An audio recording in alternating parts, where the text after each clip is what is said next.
கிருஷ்ணகிரி பாளையப்பேட்டை ஸ்ரீ நரசிம்ம சுவாமி கோவில் தெருவில் அமைந்துள்ள அருள்மிகு ஸ்ரீ ஏகாம்பரேஸ்வரர் காமாட்சி அம்மன் ஆலய ஆடிப்புற திருவிழா மற்றும் பால்குட ஊர்வலம் பாலாபிஷேகத்துடன் சிறப்பு பூஜைகள் நடைபெற்றது. இதில் ஏராளமான பெண்கள் பால்குடத்துடன் வந்து அம்மனுக்கு பாலாபிஷேகம் செய்து வழிபட்டனர். கிருஷ்ணகிரி பாளையப்பேட்டை ஸ்ரீ நரசிம்ம சுவாமி கோவில் தெருவில் அமைந்துள்ள அருள்மிகு ஸ்ரீ ஏகாம்பரேஸ்வர காமாட்சி அம்மன் அபிஷேகம் அலங்காரம் சிறப்பு பூஜைகள் நடந்தது. இதில் ஏராளமான பெண்கள் பால் குடத்துடன் வந்து அம்மனுக்கு பாலாபிஷேகம் செய்து வழிபட்டனர்.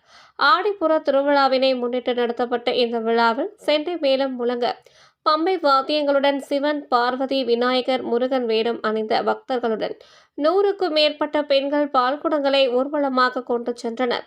தொடர்ந்து பாலாபிஷேகம், மகா பூர்ணாகுதி, தீபாரதனை, அம்பாளுக்கு மகா அபிஷேகம், கலச அபிஷேகம், சிறப்பு அலங்காரம், மகா தீபாரதனை, பிரசாதம் வழங்குதல் ஆகியவை நடந்தது. அனைவருக்கும் அன்னதானம் வழங்கப்பட்டன. இதன் முன்னதாக அம்மன் நெகர்வனம் நரசிம்ம சாமி கோவில் தெரு, நேதாஜி ரோடு, காந்தி ரோடு வழியாக காமாட்சி அம்மன் வந்து பக்தர்களுக்கு அருள் பாலித்தார்.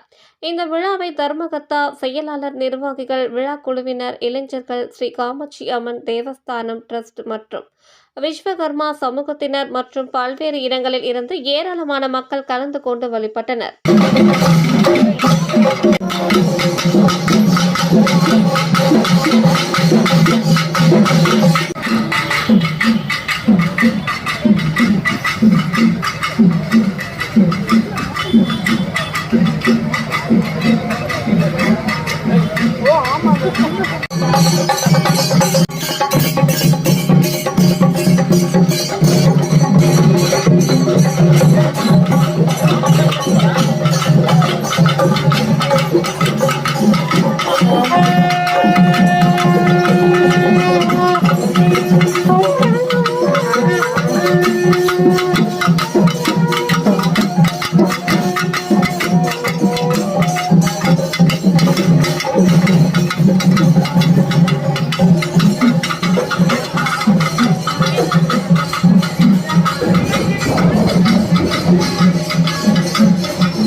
உங்கள் தேடல் நியூஸ் சேனலை லைக் பண்ணுங்க, ஷேர் பண்ணுங்க, கமெண்ட் பண்ணுங்க, ஆல் பெல் பட்டனை கிளிக் பண்ணுங்க, மறக்காம சப்ஸ்கிரைப் பண்ணுங்க.